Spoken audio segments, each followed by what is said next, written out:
एक स्पेशल इजलास कॉल किया और जिसकी वसातत से हमारे सारे मुंतखब नुमाइंदगान बजट के ऊपर बहस कर सकें। जो आपकी रेजोल्यूशन थी, जो उसका इजलास नहीं, ये बजट इजलास है। आपकी जो रेजोल्यूशन है वो इजलास उसके बाद होगा। ये स्पेशल बजट का चले सर, आप मैं इसको इस तरह ले लेता हूँ, मैं इसको क्योंकि आप जरा अगर वो देख लेंगे जो आपने सबको व्हाट्सएप किया, सर्कुलेट किया है, उसमें स्पेशल मीटिंग का जिक्र किया गया है। उसमें बजट इजलास नहीं है और स्पेशल मीटिंग की रेजोल्यूशन हमने की थी। अब आप आगे करें पीछे करें, आपकी मर्जी है। हमने भी बजट पे ही बात करने के लिए इजलास की रेजोल्यूशन की थी कि हमने स्पेशल मीटिंग कॉल की है। आपने कॉल की, आपने खुद कर दी, हमारे कहने पे आपका बहुत शुक्रिया। सारे मैं सोच रहा था कि हमारे मुंतखब नुमाइंदगान बहुत बात करेंगे, पर आज उनको फिर खामोशी है। हम उनकी दिल की आवाज बनते हैं, बात करते हैं। मेरे साथ हम लोग जमहूरियत का लोग लगाते हैं हर वक्त, सारी सियासी पार्टी। आज जो भी मैं बात करूंगा बियॉन्ड पार्टी लाइन्स करूंगा, क्रॉस दी टेबल करने की कोशिश करूंगा, इस्लामाबाद में शहरी बात करने की कोशिश करूंगा, उनके नुमाइंदगी की तौर पर बात करने की कोशिश करूंगा कि हम लोग जमहूरियत का राग अलाते रहते हैं। जमहूरियत के 5 पिलर्स होते हैं, उसके बगैर उसको नाम नहाद जमहूरियत कहा जा सकता है, डिक्टेटरशिप कहा सकता है, बादशाह कहा जा सकता है, पर जमहूरियत नहीं कहा जा सकता। जिसमें सबसे पहले पार्लियामेंट में आती है, उसके दूसरे नंबर पे आपकी एग्जेक्टिव आती है। जो पार्लियामेंट का काम है वो लेजिस्लेशन का है, पॉलिसी मेकिंग का है। एग्जेक्टिव का काम है उसके ऊपर अमल दरामद कराना, उसको इम्प्लीमेंट करना। उसके बाद अदली है जो हयूद और कयूद का तयन करती है, अदारों के दरमियान और हक और सच का फैसला करती है, सजा और जजा पे अमल दरामद कराती है। उसके बाद आ जाता है मीडिया जो वॉचडॉग का काम करता है, आईना दिखाता है। और 5वें नंबर पे जो सबसे एसेंस है, जिसकी बेस पे जो वेस्ट मिनिस्टर सिस्टम फॉलो करते हैं, उसमें लोकल गवर्नमेंट सिस्टम है। हम एक इंग्लिस्तान का एक सिस्टम है वेस्ट मिनिस्टर सिस्टम, उसको हमने फॉलो किया और वो डेमोक्रेसी नहीं गिरा सकती जिसमें एम्पावर्ड और वसाइल से भरपूर लोकल गवर्नमेंट सिस्टम हो। हमारे मुल्क की बदकिस्मती रही है, जब भी इलेक्शन हुए हैं लोकल गवर्नमेंट के एम्पावर किया गया या लोकल गवर्नमेंट को उसके इलेक्शन कराए गए, वो हमेशा मिलिट्री डिक्टेटरशिप में कराए गए, चाहे वो अयूब खान का दौर हो, जियाउल का दौर हो, मुशर्रफ का दौर हो, और उसमें एम्पावर्ड भी किया गया, चाहे वो उनकी नीयत में जो चीज मर्जी हो, भाई लोकल गवर्नमेंट सिस्टम लाया गया, उसे एम्पावर किया गया। और अगर हम आज इस फोरम पे खड़े होकर कहूँगे सबसे, अगर हमने अपनी होश में local government system, empowered local government system, जिसके पास वसाइल, जिसके पास इख्तियार हो, तो मुशर्रफ साहब का था। और ये बदकिस्मती है कि हम जमहूरियत के एक निजाम के अंदर खड़े होकर मिलिट्री डिक्टेटरशिप की बात कर रहे हैं कि उसका निजाम बेहतर था, हम उस नहज तक पहुंच चुके हैं। आज 18 महीने होने को आगे हैं और हमारा सिस्टम ये चल रहा है कि आज भी हमें पता नहीं है कि हमने बजट कहां से लेना है, कैसे उसे खर्च करना है।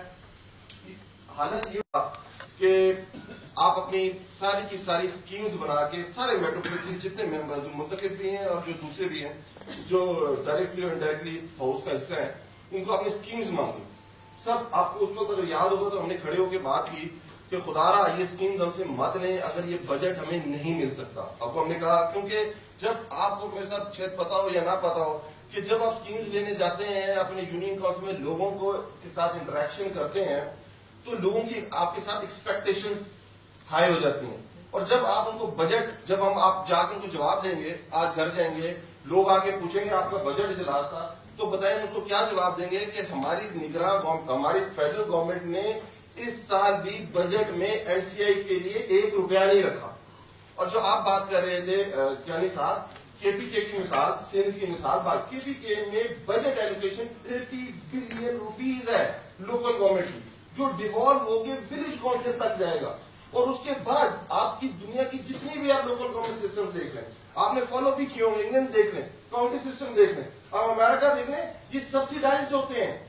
क्योंकि आपने लोगों को, आप देखें ना, आप लोकल गवर्नमेंट सिस्टम लाते क्यों हैं, आप लोकल गवर्नमेंट सिस्टम में इलेक्शन क्यों कराते हैं, लोगों को ये इख्तियार क्यों देते हैं वो अपने मुकामी नुमाइंदे चुने, सिर्फ और सिर्फ एक वजह से कि उनके जो मसाइल है उनके 2 स्टेप पे हल हो। सबसे बड़ा इस खूबसूरती सिस्टम की यह है कि एक बंदा अपने घर पे होता है और उसका वो मसला हल हो जाता है। तो आप मुझे ये बात बताएं कि गवर्नमेंट, मेयर साहब को फादर ऑफ द सिटी बनाया गया, मेयर साहब चेयरमैन बन के फादर ऑफ द सिटी के बजाय उन्होंने एमसीए के साथ सुतेले बात का रवैया रख लिया।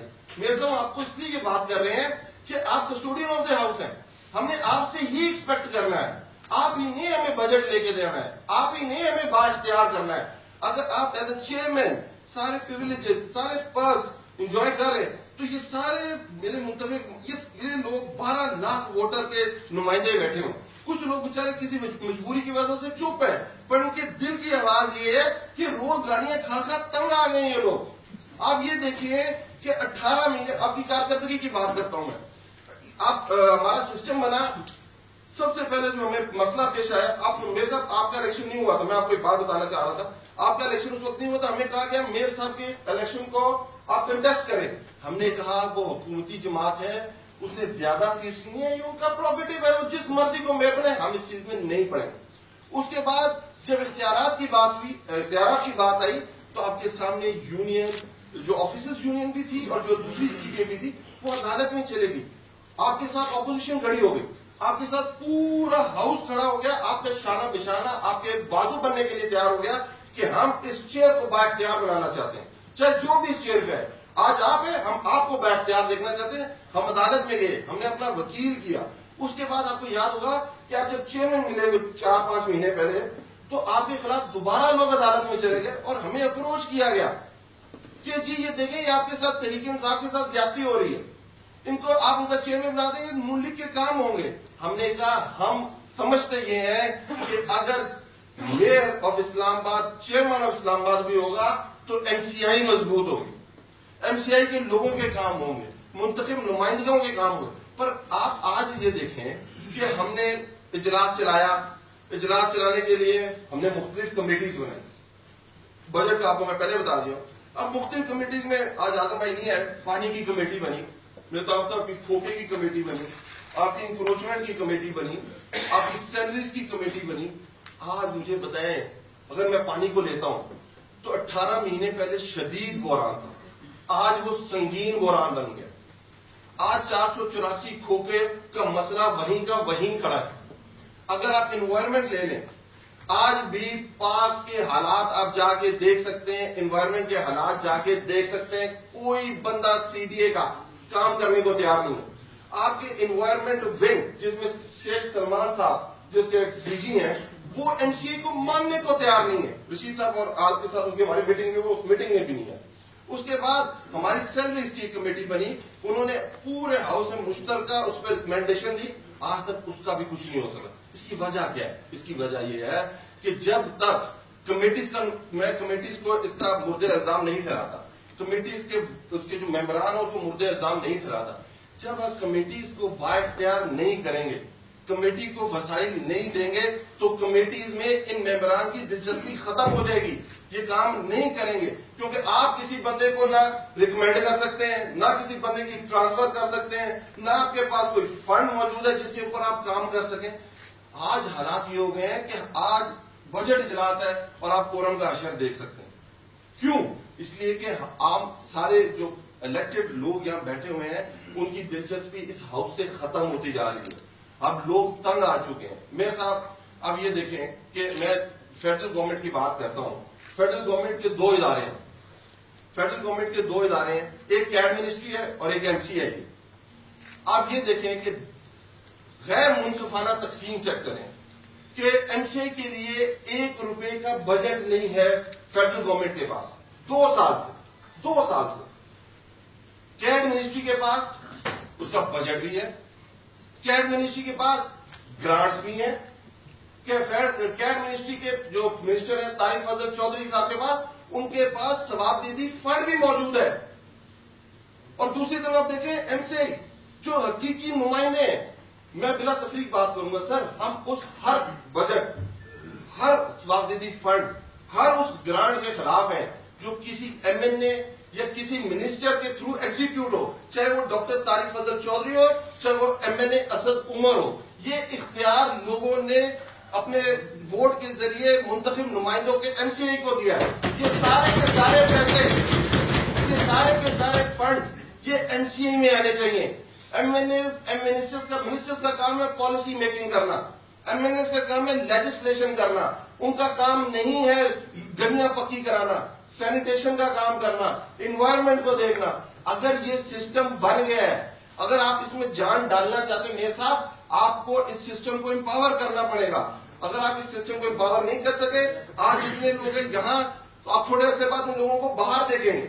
आप, मैं बात करता हूं जैसे सैलरीज की कमेटी बनी थी, आप देखें हमारे लोग, जिन लोगों ने काउंसलर्स का इलेक्शन लड़ा, जिन लोगों ने वाइस चेयरमैन का इलेक्शन लड़ा, चेयरमैन तो शायद अपना सफेद पोशी किसी ना किसी तरह बरकरार रख रहे हैं, उन लोगों के बिजनेसेस तबाह हो गए, वो कोई काम नहीं कर रहे।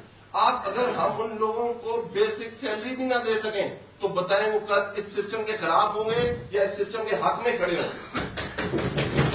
हमें फिलफॉर एक काम तो करना चाहिए, जो नीचे हमारे काउंसलर्स और वाइस चेयरमैन हैं, उनकी सैलरीज तो फिलफॉर बहाल करनी चाहिए। इनको फिलफॉर अगर आप देंगे तो हम थोड़ा बहुत उन लोगों का सामना कर सकें। जब आप हमें कहते हैं कि यूनियन काउंसिल का इजलास बुलाओ, तो सबसे पहले हमें इस चीज को फेस करना पड़ता है। मेरे साहब, इसके बाद आप ये तारिक फजल चौधरी साहब के पास फंड आ रहे हैं, एजुकेशन हो रही है, आप देख रहे हैं खनियां भी बन रही हैं, 2 अरब रुपए के उनके पास prime minister educational reform fund आए थे, आपको याद होगा।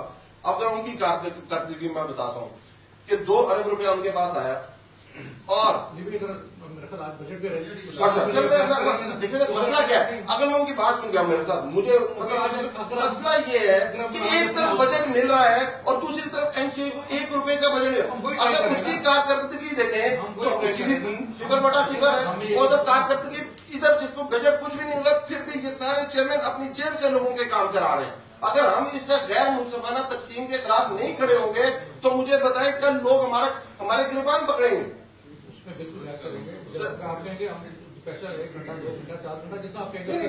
तो कहता हूँ हमेशा देखें सर, आपने देखिएगा इस हाउस में मेरे साथ इसकी तौकीर आपने बढ़ानी है, इसका वकालत आपने बढ़ाना है।